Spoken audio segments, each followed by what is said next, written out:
Jude, serviteur de Jésus-Christ et frère de Jacques, à ceux qui ont été appelés, qui sont aimés en Dieu le Père et gardés pour Jésus-Christ, que la miséricorde, la paix et la charité vous soient multipliées.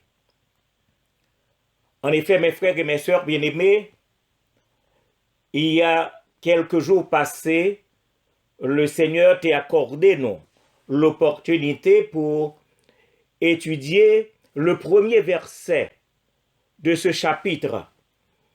Et nous sommes capables de dire que le plan tracé pour les 2 premiers versets, c'est premièrement la présentation de Jude. Premièrement, en tant que serviteur de Jésus-Christ. Deuxièmement, en tant que frère de Jacques. Nous avons abordé, deuxième grand point, les destinataires de la lettre de Jude. Si là, à qui Jude t'a adressé cette épître. Yo catégorisé au nombre de 3, les appelés, les aimer en Dieu et les garder pour Jésus-Christ. Et si Dieu nous accorde la possibilité ce soir, nous t'a souhaité que nous considérions en long et en large, 3e grande rubrique que nous joignons à partir de ces 2 versets, ce sont les souhaits formulés par Jude. Je parle des vœux formulés par Jude. Ils sont au nombre de 3. 1. La miséricorde. 2. La paix. Et troisièmement, la charité. Mais espérez que nous ayons une Bible nous ensemble avec nous.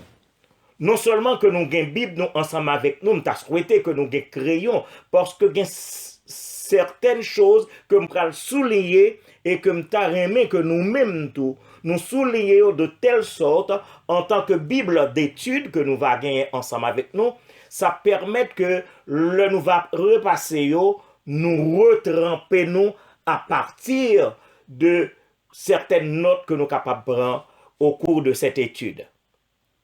En effet, mes frères et mes sœurs bien-aimés, dans le premier verset de ce chapitre, nous avons que la Bible nous devant nous. Parce que il y a 2 mots qui attirent attention. 2 mots qui mettaient en évidence une liaison. Tendez ça bien. 2 mots dans le premier verset qui établit une liaison. Une liaison qui révélait l'appartenance et la dépendance du serviteur à son maître. Nous avons que nous prêtons toute attention de telle sorte que nous saisissons les mots que j'utilise ici. Moi dit que liaison lui révélait premièrement l'appartenance, deuxièmement la dépendance du serviteur par rapport à son maître. L'appartenance, la dépendance du chrétien d'avec son sauveur. Donc, on dit que il y a 2 prépositions utilisées par Jude. La première préposition concernait Jude de manière personnelle. Parce que, regardez dans le verset A, Jude écrit, Jude, virgule, serviteur de Jésus-Christ. Soulignez préposition, la préposition de. Jude, serviteur de Jésus-Christ. En termes de relation ministérielle. Tandis que le même terme, cette même préposition de Jude Bral utilisée devant le nom de Jacques, frère de Jacques. Là, nous rendons compte qu'il s'agit de la relation fraternelle en liaison en liaison parentale. Donc, la première préposition de que Jude utilisait, ça le concerne de manière personnelle. Mais espérez que la Bible a ouvert et n'a gardé. Parce que nous allons joindre la deuxième préposition que Jude utilisait, et ça va concerner tous les chrétiens. Je dis bien tous les chrétiens, cela veut dire à travers le temps, et à quelques races ou classes qui ont appartenu. Jude écrit pour Jésus-Christ. La nouvelle proposition, la deuxième préposition, c'est pour mes frères et mes sœurs bien-aimés.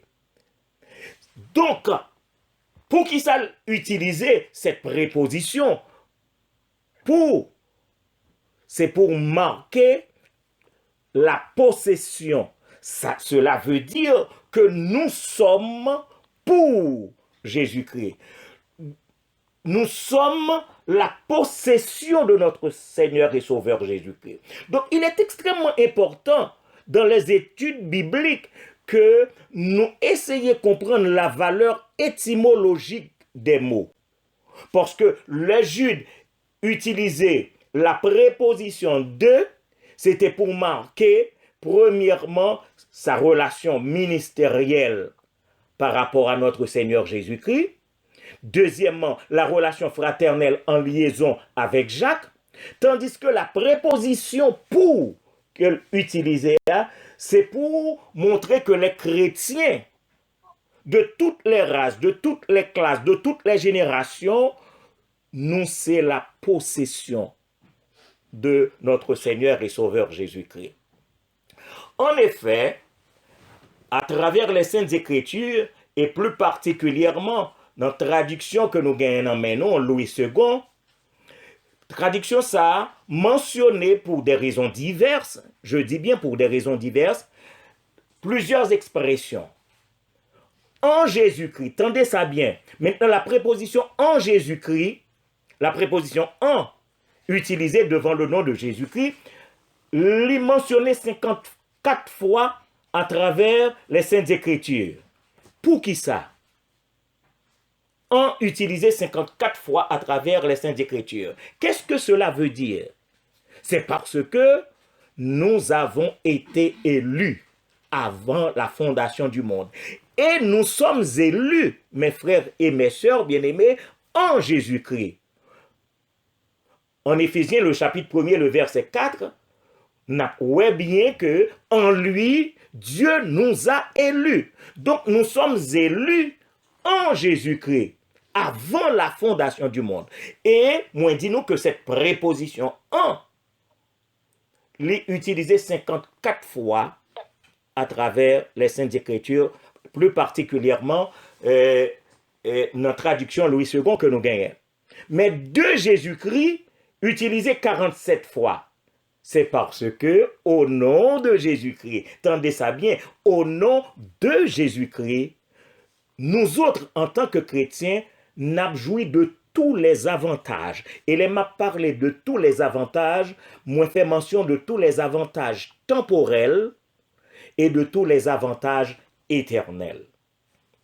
Troisièmement, par, qui c'est une autre préposition, les utiliser 19 fois par devant le nom de notre Seigneur Jésus-Christ, c'est parce que nous avons la rédemption par son sang. Donc le sang de notre Seigneur Jésus-Christ, c'est le sang rédempteur. Donc notre rédemption, nous l'obtenons par Jésus-Christ. Cependant, une seule fois, la préposition pour a été utilisée. Bon, me dit pour nous.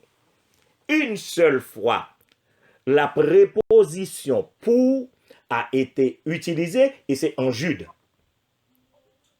C'est parce que l'Église est l'épouse de Jésus-Christ. Parce que, regardez, bien qui ça, Jude écrit, gardez pour Jésus-Christ. Donc, utiliser cette préposition pour, de telle sorte que vous et moi, nous sachions que nous faisons partie de l'Église qui est l'épouse de Jésus-Christ. Donc, par l'utilisation de ces prépositions, Jude réveille, mes frères et mes sœurs bien-aimés, notre mémoire. Jude réveille notre mémoire sur des paroles sacrées, les merveilleuses promesses de Jésus-Christ. Parce que Jésus-Christ, il vient pour le retourner, pour enlever son Église.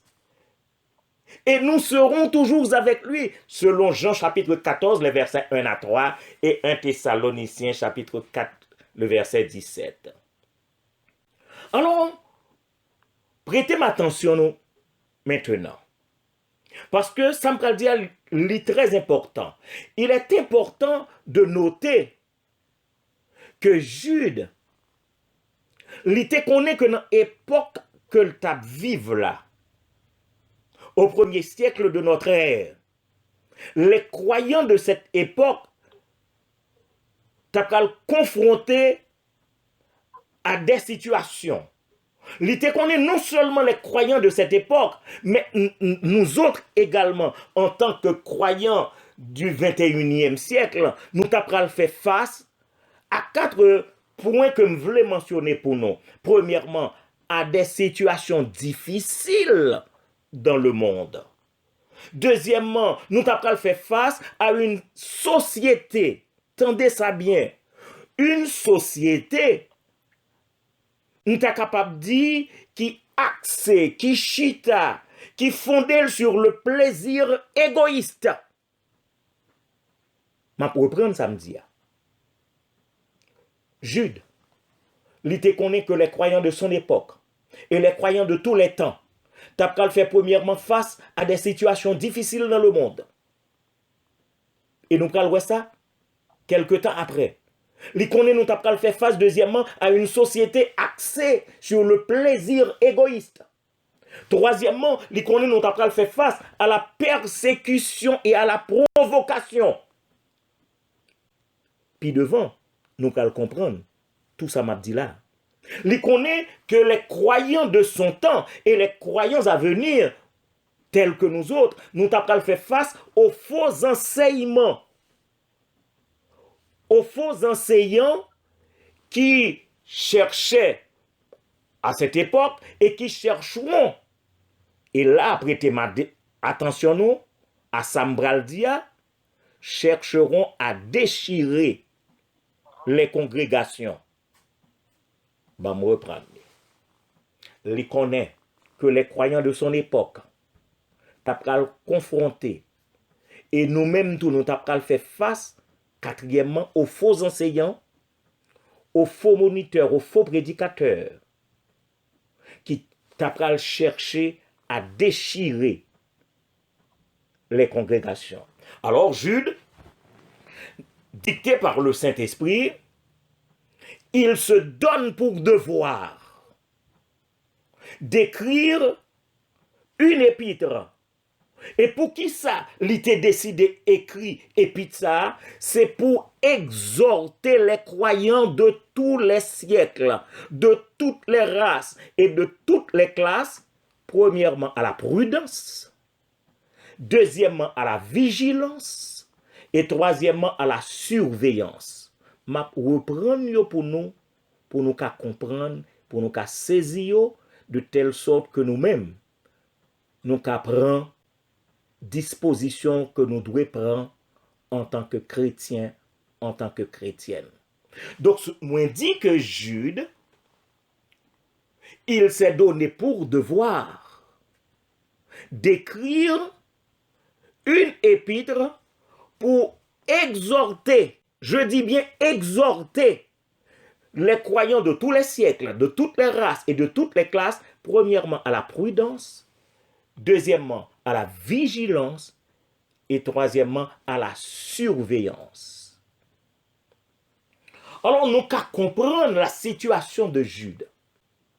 C'était quelqu'un qui était percé jusqu'au fond du cœur. Nous allons demander par quoi. Il était percé jusqu'au fond du cœur par l'apostasie. Et sûrement, nous t'avons aimé connaître qu'est-ce que c'est que l'apostasie. L'apostasie qui prévalait à cette époque et qui, jusqu'à présent, a fait chemin. Qu'est-ce que c'est? C'est la renonciation publique ou secrète. Tendez samedi, la renonciation publique ou secrète. M'a dit de l'autre façon, l'abandon de la foi. C'est ça l'apostasie. C'est la renonciation publique ou secrète, l'abandon de la foi en l'œuvre de Jésus-Christ. Jude Terouet ça a privé au 1er siècle de notre ère. Alors, il exprime très clairement un point important de son exhortation. Monsieur Tapral dit, Mounio, ça que n'a li kounia, si Bible nous ouvre, il faut combattre. Nous avons que nous souligner ce verbe parce que étymologiquement, il y a valeur. Combattre pour la foi qui a été transmise au sein une fois pour toutes. Ma redile pour nous. Jude voulait exhorter les chrétiens de toutes les races, de toutes les classes et de toutes les générations à combattre pour la foi qui a été transmise au sein une fois pour toutes. Maintenant, m'espérez que nous saisissions la raison pour laquelle Jude te voulait écrire l'exa. Jude te voulait adresser aux chrétiens de tous les temps. Toutefois, un homme bien élevé, nous sommes capable de dire que dans ses propos d'introduction, Jude pral formuler le vœu de son cœur pour les destinataires de son épître. Il pral formuler le souhait de son âme pour les récipiendaires. Et au verset 2, il pral présenter nous un souhait à 3 volets. Tendez ça bien. Jude pral présenter un souhait à 3 volets. Et c'est ça nous pral considérer.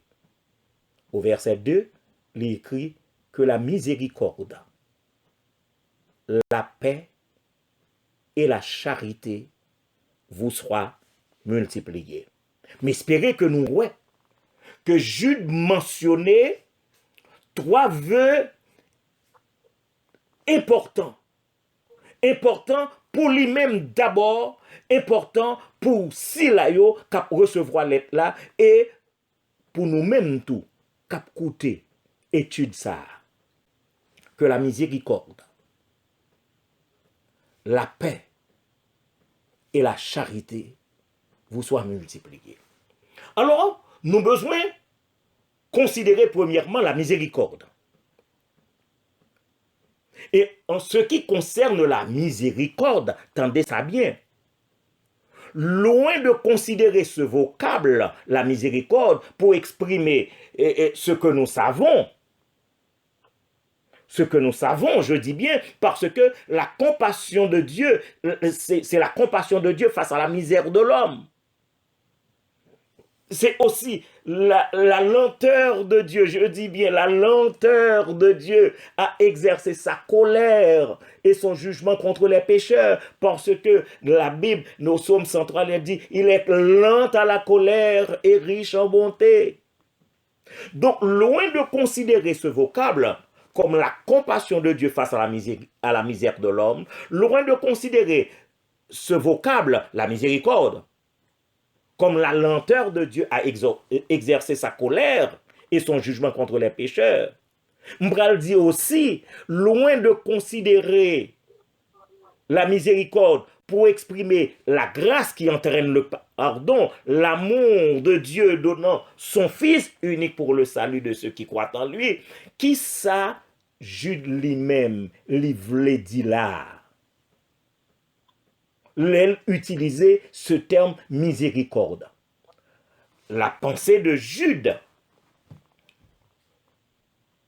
dans ce cas exceptionnel, dans le cas précis de son épître, exprimer la compassion, la bonté, la bienveillance requise de Dieu. Tendez ça bien, ça me dit la compassion, la bonté, la bienveillance requise de Dieu. Peut-être nous demandons pour qui ça me dit requise de Dieu. C'est comme une requête de prière faite par Jude. C'est une requête que Jude t'a déposée par devant le trône de Dieu. Et n'a pas demandé pour qui ça? Ça t'a comme une requête de prière. C'est premièrement pour répondre aux besoins urgents des croyants, répondre aux besoins urgents des croyants exposés aux doctrines erronées, semant la confusion. Ça, c'est français. Bam, dit-le bien pour nous comprendre, tout le monde comprend. Parce que, de tous les temps, les chrétiens, les croyants, ils sont exposés à des doctrines erronées. Des doctrines qui chargeaient d'erreurs.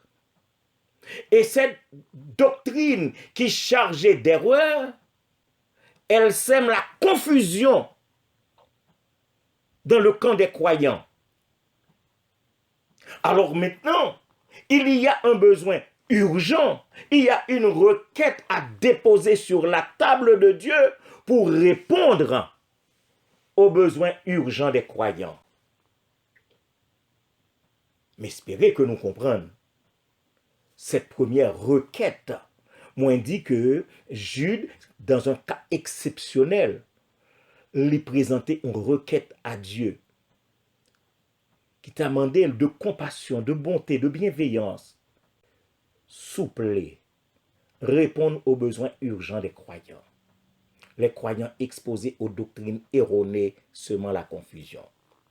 Deuxièmement, c'est pour protéger rapidement les croyants des apostats qui cherchent à détourner les chrétiens de la foi chrétienne. Bon, me redire pour nous.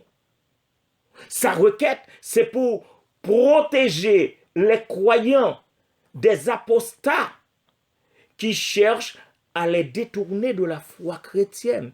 Et gardez bien, Jude t'a parlé du combat pour la foi transmise au sein une fois pour toutes. Et il pourra exprimer ce vœu. Et les vœux de Jude, c'est une prière. Parce qu'il souhaiterait que Dieu réponde, premièrement, aux besoins urgents des croyants, deuxièmement, protéger rapidement les croyants des apostats qui cherchent à les détourner de la foi chrétienne, et troisièmement, secourir expressément les croyants en illuminant leurs pensées par la lumière du Saint-Esprit. Parce que sans le secours de Dieu pour illuminer les pensées des chrétiens, eh bien, il est très facile pour eux dérouter. Et ceci, dès le premier siècle de l'ère chrétienne, jusqu'à ce jour. Et c'est l'une des raisons pour lesquelles, moi, disons que le souhait de Jude, la prière de Jude, c'est que la miséricorde, la paix et la charité soient multipliées à la faveur des chrétiens de tous les temps. On nous reconnaît que de jour en jour, la miséricorde de Dieu, c'est elle qui aide les croyants au travers de toutes les épreuves. De toute épreuve que nous avons traversée, c'est la miséricorde de Dieu qui est capable d'aider nous. Donc cela veut dire que nous venons de considérer point ça parmi les souhaits. Ce premier point parmi les souhaits formulés comme une requête devant Dieu à la faveur de l'Église. Et deuxième point que Jude mentionnait, c'est la paix. C'est la paix, mon frère, c'est la paix, ma soeur. Et nous qu'à comprendre combien grande cette nécessité liée pour moi-même à vous-même. Parce que la paix, c'est la tranquillité de l'esprit. La paix, c'est l'état d'âme qui permet que nous reposer. C'est l'état d'âme qu'aucune inquiétude ne vient troubler. Donc la paix est importante, la paix est nécessaire. Donc Jude dépose par devant le trône de la grâce cette requête à la faveur des chrétiens de tous les siècles. Parce que la paix, mes frères, mes soeurs bien-aimés, elle préserve la pensée du croyant. Je dis bien, elle préserve. Souligner le verbe que j'utilise, elle préserve la pensée du croyant des troubles occasionnés par l'adversaire. Bon, on reprend pour nous. La paix. Elle préserve la pensée du croyant des troubles occasionnés par l'adversaire. Deuxièmement, la paix, elle conforte au croyant l'assurance de son salut en Jésus-Christ. Cela veut dire que moi j'étais en paix, je suis en paix, parce que je suis très confortable dans cette paix. Parce que moi connais, moi j'ai l'assurance de mon salut en Jésus-Christ. Et troisièmement, la paix, elle sécurise à la faveur du croyant la confiance placée en Jésus-Christ. Parce que l'on connaît, ou gain confiance ou placée en Jésus-Christ, eh bien, ou gain la paix. Mais laissez-moi dire nous, et là, prêtez ma attention nous, que la paix résulte de 3 points importants. Je dis que la paix résulte de 3 points importants. La paix résulte, premièrement, de la connaissance. Deuxièmement, de la confiance. Et troisièmement, de la conscience. Ma reprendre pour nous. La paix résulte de la connaissance. Parce que nous avons que pour gagner, ou besoin de connaissance de Dieu et de sa parole. Parce que pour gagner la paix, il faut connaître bon Dieu. Je sais qu'il est le maître de l'univers, qu'il est maître et souverain. Donc, puisque mon Dieu, mon maître, mon Seigneur, il est maître, il est souverain, et que moi connais ça, moi j'ai la paix. Moi dit deuxièmement, de la confiance. L'apôtre Paul, il dit une parole que moi aimais, il dit, je sais en qui j'ai cru. Ma pour dit ça, dit, je sais en qui j'ai cru. La confiance, la croyance. Cela veut dire que nous rendons compte que la paix résulte premièrement de la connaissance de Dieu, deuxièmement de la confiance en Dieu, mais moi dit troisièmement de la conscience. Pour qui ça me dit ça? Nous devons être conscients. Je dois être conscient. Vous devez être conscient que Dieu ne fait jamais défaut à personne. Ma reprend samedi. Dieu ne fait jamais défaut à personne. Donc, quand on est conscient que bon Dieu pas jamais lagué nous, on a conscience de ça, je demeure en paix. Donc, nous qu'à comprendre que les Judes mentionnaient la paix comme deuxième point important des souhaits qu'il formule à la faveur de tous les chrétiens. Jude sait ce qu'il demande.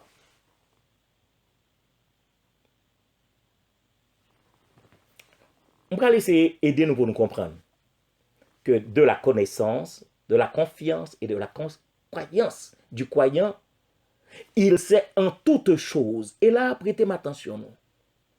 En raison de la connaissance de Dieu, en raison de la confiance en Dieu, en raison de la conscience de tout ça que bon Dieu fait dans la vie en tant que croyant, je sais qu'en toutes circonstances, vous devez savoir qu'en toutes circonstances, nous devons savoir qu'en toutes circonstances, premièrement, Dieu pourvoira. Philippiens 4, 19. Et mon Dieu pourvoira à tous vos besoins, selon sa richesse, avec gloire en Jésus-Christ. Deuxièmement, Dieu guidera. Ésaïe 49, 10. Ils n'auront pas faim et ils n'auront pas soif. Le mirage et le soleil ne les feront point souffrir. Entendez ça bien. Le mirage et le soleil ne les feront point souffrir, car celui qui a pitié d'eux sera leur guide. Oui, Dieu guidera. Car celui qui a pitié d'eux sera leur guide et il les conduira vers des sources d'eau. L'on connaît ça. L'on connaît bon Dieu, ou gain confiance en bon Dieu, et ou gain conscience de ça que bon Dieu fait déjà. Donc, on connaît que, premièrement, Dieu pourvoira. Deuxièmement, Dieu guidera. Troisièmement, Dieu fortifiera. 1 Pierre 5, 10. Le Dieu de toute grâce, qui vous a appelé en Jésus-Christ à sa gloire éternelle, après que vous aurez souffert un peu de temps, vous perfectionnera lui-même. Deuxièmement, vous affermira. Troisièmement, vous fortifiera et vous rendra inébranlable. Oui, ou gagner la paix en fonction de la connaissance qu'on gagne de Dieu, de la confiance placée en Dieu et de la conscience de ce que Dieu est pour vous, pour moi. Et nous allons dire que, troisièmement, en raison de ce qu'on est, parce que Dieu soutiendra. Psaume 89, le verset 21, Psaume 89, le verset 22. Ma main le soutiendra, dit l'Éternel, et mon bras le fortifiera. Ma reprendre ça. Ma main le soutiendra. Alors demeurez en paix, mon frère. Et mon bras le fortifiera. Demeurez en paix, ma soeur. En 2 Timothée 4, 18, Dieu délivrera. Le Seigneur me délivrera de toute œuvre mauvaise et il me sauvera pour me faire entrer dans son royaume céleste. Donc, en raison de connaissance, en raison de confiance, en raison de conscience que nous gagnons de Dieu, nous demeurons en paix parce que nous savons que Dieu gardera. C'est ce qui est écrit au psaume 121, le verset 7. L'Éternel te gardera de tout mal. Il gardera ton âme. 121, verset 8. L'Éternel gardera ton départ et ton arrivée dès maintenant et à jamais. Et de surcroît, mes frères, mes soeurs bien-aimés, enfin Dieu sauvera. Dieu sauvera son serviteur, ses servantes. De Timothée 4, 18, le Seigneur me délivrera de toute œuvre mauvaise. Il me sauvera pour me faire entrer dans son royaume céleste. Donc la paix, c'est ce second volet du vœu de Jude. Et nous sommes capables de dire que c'est un volet consistant qui invite nous à nous reposer. Qui nous invite à nous reposer à l'ombre des ailes de notre Dieu. Du Dieu qui a planifié notre salut. De ce salut qui est exécuté par Jésus-Christ. De ce salut qui est scellé par le Saint-Esprit. Alors, nous qu'à comprendre que sûrement, devenu serviteur de Jésus-Christ, Jude a dû se référer à la parole de son maître, parce que sûrement, Jude, les autres disciples disent, Jésus-Christ disait, et c'est rapporté en Jean 14, le verset 27, je vous laisse la paix, je vous donne ma paix, je ne vous la donne pas comme le monde donne, que votre cœur ne se trouble point et ne s'alarme point. Donc le croyant, le chrétien, le serviteur de Dieu peut aisément chanter « Quel repos, paix parfaite et bonheur sous les ailes du Seigneur ». Et le dernier point que nous avons mentionné pour terminer, puisque c'est Jude qui l'a mentionné au deuxième verset, il a fait mention de la charité. Qu'est-ce que c'est que la charité? La charité, c'est un principe de lien fraternel et spirituel entre nous autres en tant que chrétiens. Bon, me reprendre samedi. La charité, c'est un principe de lien fraternel et spirituel entre nous en tant que chrétiens. Mais je vais aller beaucoup plus loin pour me dire que c'est une vertu morale. C'est une vertu morale qui pousse à aimer de manière désintéressée. Étendez ça, m'apprend à l'ajouter. Et vouloir le bonheur d'un autre. Vouloir le bonheur d'un autre. Bon, reprend pour nous. La charité est un principe de lien fraternel et spirituel entre nous en tant que chrétiens. C'est aussi une vertu morale qui pousse à aimer de manière désintéressée et de vouloir le bonheur d'un autre. Parmi les cantiques des degrés, le psalmiste, après que l'était fin exprimer sa joie d'être invité à la maison de l'Éternel, monsieur t'a formulé un souhait formidable à l'endroit de Jérusalem. Dans Psaume 122, le verset 9, psalmiste a écrit « À cause de la maison de l'Éternel, notre Dieu, je fais des vœux pour ton bonheur. » Je reprends pour vous. À cause de la maison de l'Éternel, notre Dieu, je fais des vœux pour ton bonheur. Alors là, je comprends Jude. Il fait des vœux pour le bonheur de tous les chrétiens, de toutes les races, de toutes les classes, de toutes les générations. Parce que, à l'analyse de ce psaume, la paix des Israélites est liée au bonheur de Jérusalem. Mais en ajouter, c'est aussi l'amour qui fait jaillir du cœur de David ses vœux sublimes et suprêmes. Donc, dans le cadre, on t'a dit un cadre spécifique de son épître, on nous dit bien que c'est un vœu exprimé par Jude en raison du comportement que tous les croyants ont besoin de pratiquer. Tendez mots que utiliser, que tous les croyants ont besoin de pratiquer les uns envers les autres. Bon, moi, dit samedi. C'est un vœu exprimé par Jude. C'est un vœu, un souhait que Jude exprimé en raison du comportement que je dois avoir, que vous devez avoir, que je dois pratiquer, que vous devez pratiquer les uns envers les autres. Alors Jude dit que la miséricorde, la paix et la charité vous soient multipliées. Et mes frères, mes sœurs bien-aimés, en tant que membre d'une famille chrétienne, bon, me redis samedi là encore. En tant que membre d'une famille chrétienne, puisque c'est ça mié, puisque c'est ça ouillé. M'a posé nous deux questions pour terminer. Quels sont les vœux? Ou bien quel genre de vœux? Quels sont les souhaits que nous formulons à l'endroit de nos frères et de nos sœurs? M'a redit et m'a espéré que chaque monde can répondre pour tête yo, puisque faut que nous sérieux en tant que chrétiens.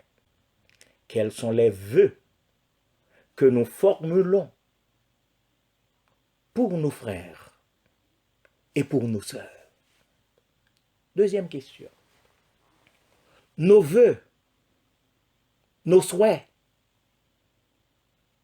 est-ce que vous motivé par le désir que nous t'a souhaité, que nous toutes nous retrouvions ensemble un jour dans le séjour de la gloire éternelle? Bon, me poser question. Est-ce que souhait pas que me formuler à votre endroit? Est-ce que souhait pas que vous formulez à mon endroit? Est-ce que ces souhaits sont réellement motivés par le désir d'être tous ensemble dans le séjour de la gloire éternelle? Est-ce que c'est ça lié pour vous? Est-ce que c'est ça lié pour moi? Alors, en tant que membre d'une famille chrétienne, mon souhait maintenant, qu'il plaise à Dieu, oui, qu'il plaise à Dieu, que les paroles de nos lèvres, que paroles capsutent en bouche moi, que accorder réellement à ça qui n'en pensait, bah moi dis encore, que paroles capsutent en bouche moi, que paroles capsutent en bouche ou, les accorder réellement à ça qui n'en pensait nous, et que nos vœux soient toujours des vœux sincères. Que le Seigneur vous bénisse et qu'il vous garde.